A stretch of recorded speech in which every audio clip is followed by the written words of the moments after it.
Why did the bodybuilder buy tape at the hardware store?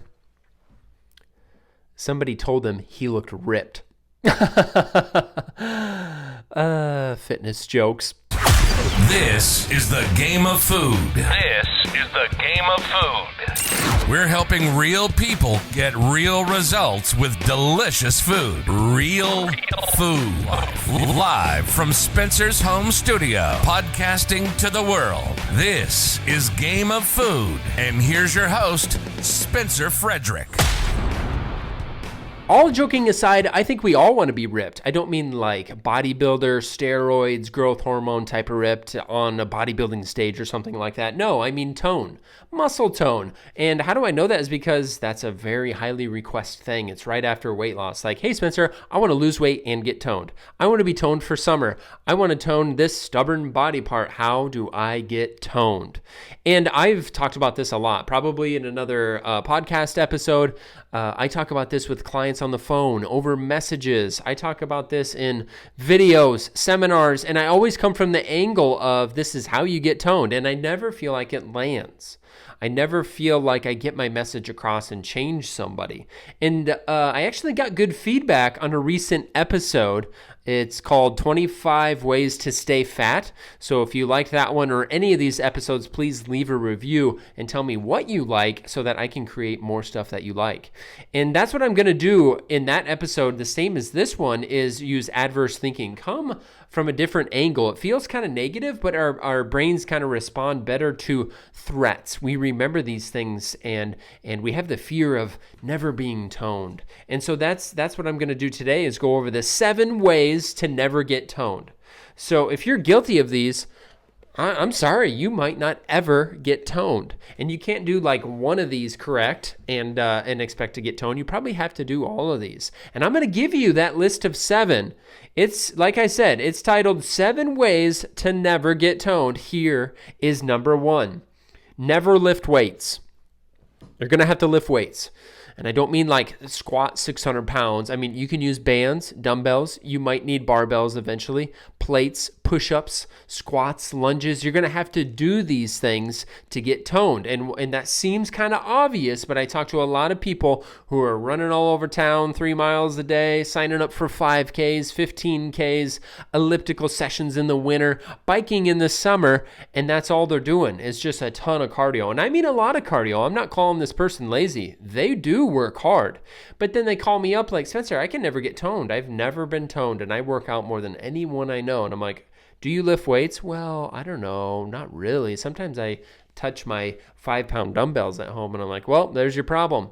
It sounds like you're in and out, and you need to lift weights, and you need to stick with it. It can't just be like 2 weeks on, 2 weeks off type of thing, or like you get excited for a week, you lift weights like, yeah, I'm gonna get toned, and then like you get really nervous that you're missing out on your running, and you get back to cardio and stuff like that. And this number 1, never lifting weights, also this also goes for the person that's doing nothing. I'm not just gonna pick on the cardio kings and the cardio queens. I'm not just picking on them. There's people that don't do any of it. And so if you want to get toned, I recommend strength training, and you're going to have to do it or you won't get toned. Okay. Number 2 is never know your protein intake. And so you can go different ways with that. Tracking your calories, your calorie tracking app will show you how many grams of protein. Boom, you're done. Like that's the best way to do it. And that's the way I would like you to do it, is to get used to calorie tracking. Number 2 way is like at least look at the nutrition labels. If you have a protein bar, a protein shake, even your deli turkey meat, like look at the nutrition label and see how much of it you're eating and keep track of your grams that way. So you have a rough estimate. So if you're too low or it's very rare for people to be too high, but like for the very experienced lifters, sometimes like I've seen them way too high. And they need to lower their protein. But for most of you, you need to increase your protein. But you don't know if you need to increase your protein if you don't know how many grams you're eating daily. So never knowing your protein is a good way to never get toned. Number 3, never focus on recovery. So you can see some people that are doing like most things right. They're not sitting too much. They are lifting weights regular, 3 to 5 days per week. They are getting their protein. They're doing these other things correct, but they're not doing anything for recovery. They're not eating a fruit and a vegetable every day. They're not drinking water. They're not getting enough sleep. They're drinking a lot of alcohol, like 3 to 5 days per week, and they're feeling groggy, low energy. That low energy affects their workouts. And, this person can kind of get like some results initially, but they never get as toned as they want to, because like recovery is their plateau. You can't like just keep pushing and not improve your recovery. Recovery is a piece of the puzzle, guys. Okay, number 4 is never challenge yourself. And that's different things too. Like, okay, workouts. Do you get the extra rep? Do you really push hard? Or are you just going through the motions to hurry up and get through your workout, hoping that it only lasts a few more minutes and whew, I'm finally done? Okay, selecting a heavier weight. So like your 8-pound dumbbells, at first they probably are fine. And that kind of depends on where your starting point is. But eventually, if you work out regularly, you're going to outgrow your 8-pound dumbbells and you're going to have to get new dumbbells. So that's like a challenge. It's like buying more fitness stuff as you get better. You're going to have to do that. Challenge yourself with nutrition. You're going to have to give up something in nutrition every single time. You're going to have to give up something. Okay? If you follow paleo, you can't drink alcohol. You can't have stuff that's out of a package. You're giving up some of that stuff. If you follow keto, you're giving up carbs. Goodbye, carbs. If you follow calorie tracking, you have to use your thumbs to plug in food into a food log. Like those are the things. You're going to have to do something. So that's the nutritional challenge. You have to challenge yourself. If it's too easy, like there's nothing you have to push, I don't think you're going to get toned. Number 5 is deleting all carbohydrates. And so this is just a story that I want to tell. I've been doing this for off and on 12 years. Not really off, because I've always been helping somebody on the side and doing this myself. But my most toned clients, the people that have that ideal health and body, they're all eating carbohydrates. All of the personal trainers that I message, still speak with, hop on Zoom calls with, the nutritionists, the dietitians that are the most toned, every single one of them are eating carbohydrates. Not one of them is doing a low carb plan. Not one of them. And so I'm telling you that little story because I wanted to show you my experience. That's my life experience, is the people that I am close to, the people that I communicate with on a daily and weekly and monthly basis that are the most toned are all eating carbs. And so that kind of tells me for my own body, like, okay, I'm going to do it like them. Like, I'm not the most ripped human in the world. There are people that have like a certain body part that I want to look like, or, they're performing a certain way. And so I want to do what they do sometimes too. And they're all eating carbohydrates. So why the heck would I delete carbohydrates? Also, you can go off of my experience like that, or you can look at the research, and I've looked at the research too. And you're not hurting yourself by eating the carbohydrates. This podcast is not about the science of carbohydrates. I've gone over carbs plenty of times. But I think you just kind of need some common sense on that one. And look at the leanest people in the world. Look at your leanest friends. I would guarantee they eat carbs probably daily. Okay, enough about that one. Number 6. Never stick with a nutrition plan. Too short term, in and out. Those are the notes I put next to that one. So there are people that do the right thing. They sign up for the right program or meal plan, whatever it is.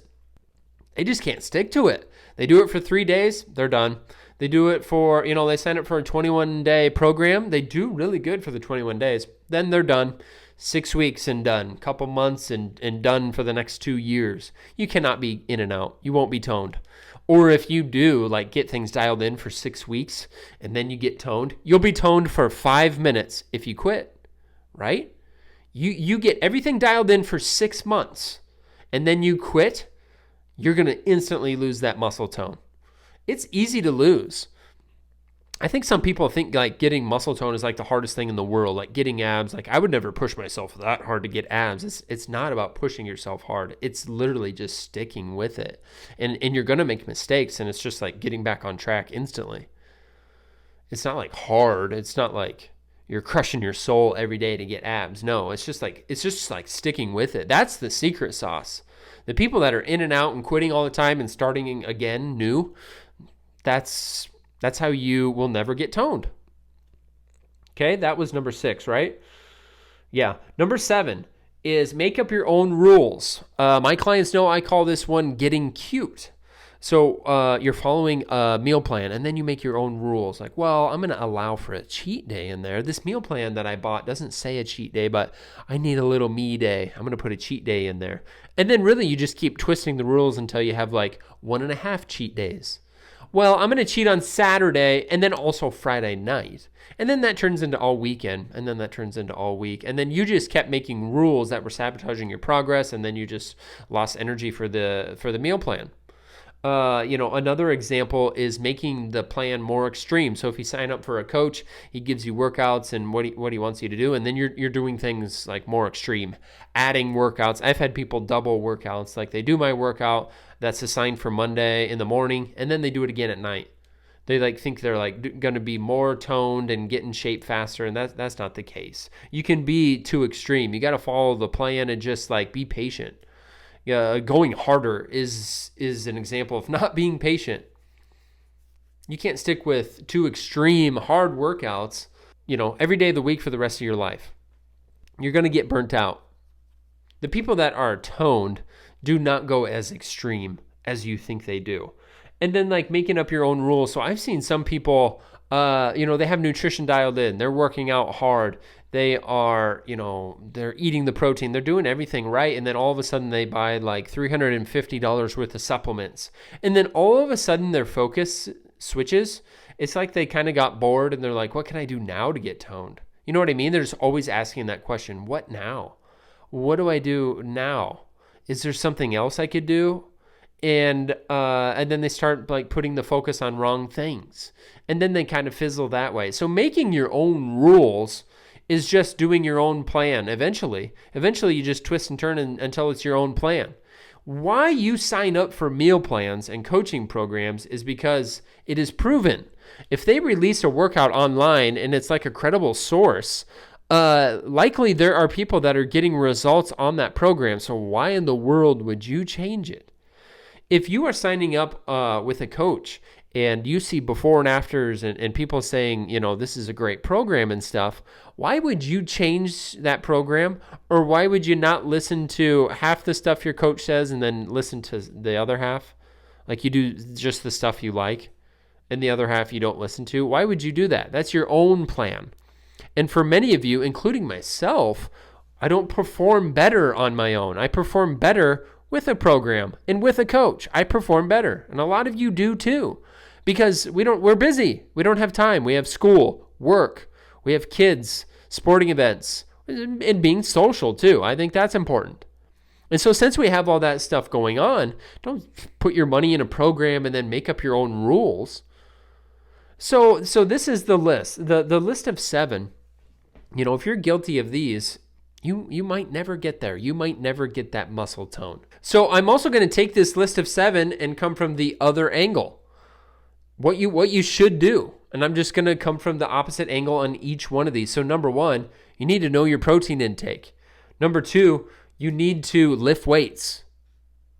Number 3, you need to recover. You need to get sleep, water. You need to recover your muscles. You need to challenge yourself. Push the limits. See how good you can do and try to improve every week. Number 5, you need to be eating carbohydrates. Number 6, stick with a nutrition plan long term. No more in and out. And you need to follow the program. Don't make up your own rules. If you listen to this episode and you implement, you're on a path. You're on a path to be lean and finally get that muscle tone. I hope this helps. Spencer, signing off.